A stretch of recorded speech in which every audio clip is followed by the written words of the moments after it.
He's there up above with such pain down below. Why the heavens are bright but on earth a shadow. One day we'll know. Wow. What's going on, y'all? Asaf Fulks here at the OC Recording Company with my home mama, Killer K. Here we go. Let's get into this Wise mix. Mom and I are working on our new album, OC Mix Bus, and this was one of our recent songs. It's symphonic orchestration mixed with hip-hop, spoken word, rapping. We do everything in-house here. This is all original production, engineering, writing, performing. So let's look at how we did this. So this is all the MIDI arrangement for it. You notice we have strings and brass, woodwinds, bass, 808, pizzicato, choir. Pretty much I used all the Contact symphonic series by Native Instrument for this. Wonderful plugins. Trillion for upright bass, 808 Warfare for 808, and Omnisphere for the choir. All this stuff got recorded into audio, so this is just made inactive just to show you guys right now. Alright, so I'm using the SSL Sigma for summing, so these first 16 tracks are just used to control the automation of that Sigma. We have my master fader here. I have a few different limiters in series that I like to use, a Pro L, a couple invisible limiters, each hitting a little bit. Ozone for dither. This is my return from the SSL Sigma. I print my mix to the track here. I have it go through a mastering de-esser and a Crane Song Phoenix for saturation. These are all my subgroups. All the audio tracks and effect sends route to one of these 16 different tracks, which then route to the Sigma. The pink tracks are all my reverbs. I've got a few different altiverbs plate settings that I like, an R2 reverb for a hall, Phoenix verb for a hall, and a Pro R for a big type of reverb. We get into the long delays, a Manny delay set to a quarter note, H delay set to an eighth note, a couple quicker delays, and then some longer delays set to half note and whole note for automation. We have a bunch of short delays that I like to use for doublers that make the sound big. Eventide H3000, super tap set to vocal exciter setting, Echo Boy, micro shift, yada yada yada. It's my talkback mic that I'm talking to y'all on right now. So let's get into the audio track. So the way I like to arrange my session is starting with the bass first, then the kick drum and the drums. I think the low end is the hardest thing to kind of get right. And my approach to plugins is I like to start with my EQ first. EQ is going to be on the second insert of every single track. The third insert is probably going to be some sort of saturation or maybe a gate. Third one is going to be compression, and then after that it can be whatever, but I like to get that set. We'll see all the sends here. Usually I'm going to have a combination of reverb and short delay, maybe long delay on some of these. So we start with the upright bass here.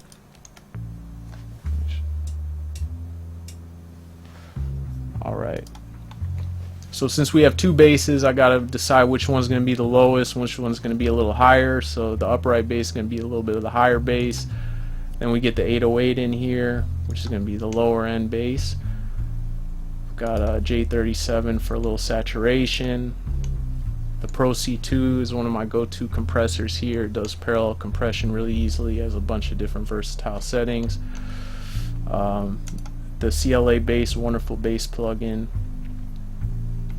And an R bass on the 808 just to get that sub really knocking. About halfway through the song we get into the drum section, kind of kicks in. Using this arouser is a great compressor for punch or any kind of aggression.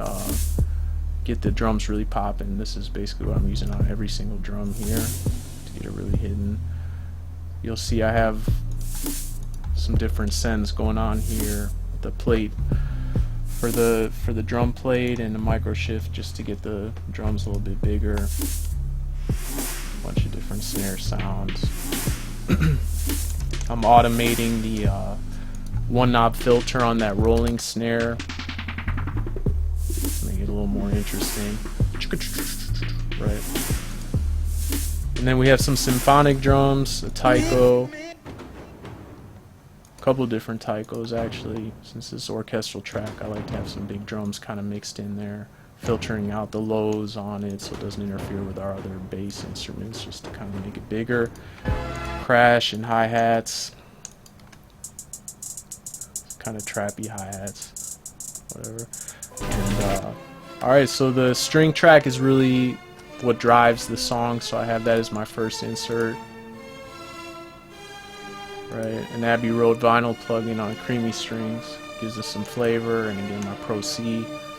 Most things I want more clean, I use the Pro C. I have a hall reverb going, a doubler. Have another string, a pizzicato section. Same kind of idea going on these. Alright, then the woodwind section. A couple different woodwinds.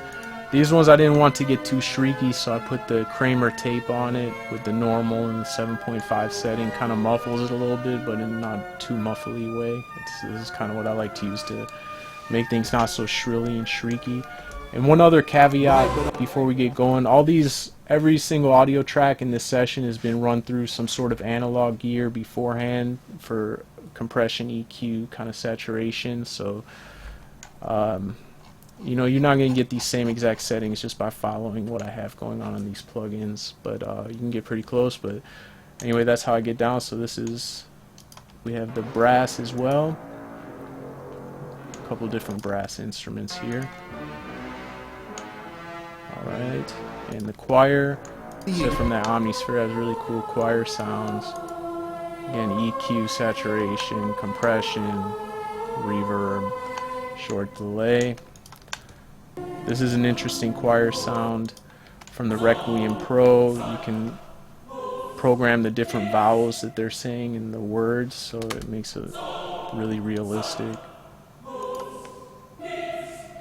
Alright, and then a bunch of transition effects, risers, uplifters, downlifters, yada yada yada. Then we get into the vocals. So one thing that's a little bit different about this album is I'm not really stacking and doing a lot of harmonies on my vocal. It's really mainly a lead vocal that's pretty upfront and powerful, and we're just putting it all into a really good lead vocal. I've done lots and lots of takes to get what we have here. You'll see these are all different takes that I've done, that I've gone through and comped and found the best part for each single thing and kind of put it together. So it takes work. I mean, it's a lot of work. We did a lot of different takes and did our thing. So starts out with mom's vocal. My son went to school early this morning. Alright, and you'll notice I have a tuner on every single vocal. Waves Tune is my go-to tuner. Whether you're singing or you're speaking or you're rapping, whatever it is, you're always carrying a tune, unless you're like a robot and you're just monotone everything you say. But otherwise you have a tune, so I like to go through and kind of perfect it, even with the spoken word. Not to make it sound too toony, I would still like it natural, but that kind of helps us perfect things. Then again, EQ,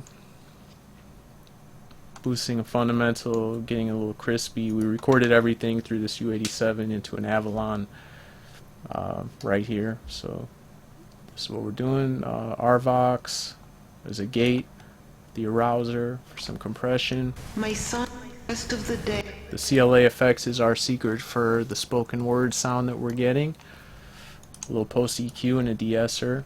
So we get to the rap vocals. Why do good people die? Why give my all? Why should I even try? Why speak the truth when it pays more to lie? Why would one shoot a rabbi? The Asaf EQ setting, high pass filter, cut the low mid mud, brighten it up on the area end.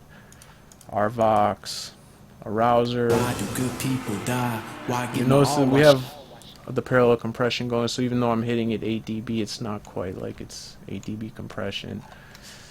CLA vocal, really minimal, just to kind of make the track stereo here. A C6 to brighten it up, and I like to end on de-esser because we've brightened up the vocal so much, this helps to kind of tame it in the end.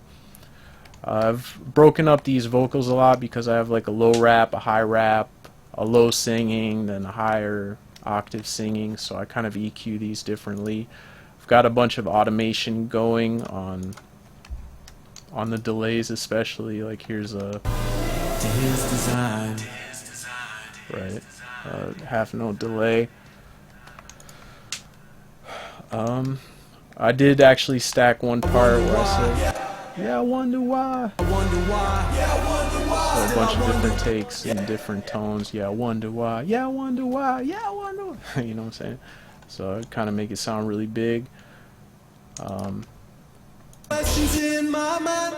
And the answer's hard to find. I know these lessons. One other thing is this whole song is tuned to 451 hertz. Most of it is 440. This one I want to get a little funky on. So everything, when I was in my virtual instruments, I had to tune all the contacts to 451. All these tunes are tuned to 451. On the high vocal, I had an auto tune going as well. I couldn't quite, it would only let me do 450.8, so I got as close as I could. But the auto tune helped to kind of smooth out those high pitched vocals. Any questions in my mind, and the answer's hard to find. Hey, I wasn't that bad without.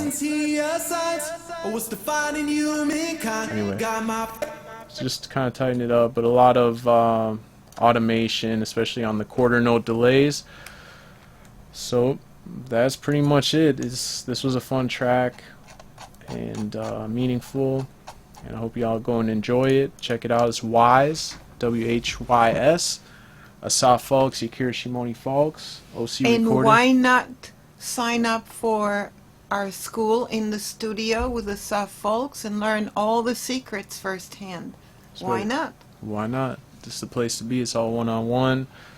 You can dive in a lot more detail than we're able to get in these videos. So anyway, like, subscribe, comment, share this video, and thank you all so much for your support, and much love. We'll see y'all on the other side. Peace. Got my faith that if I grind and do what's right that I will find. There's a rhyme and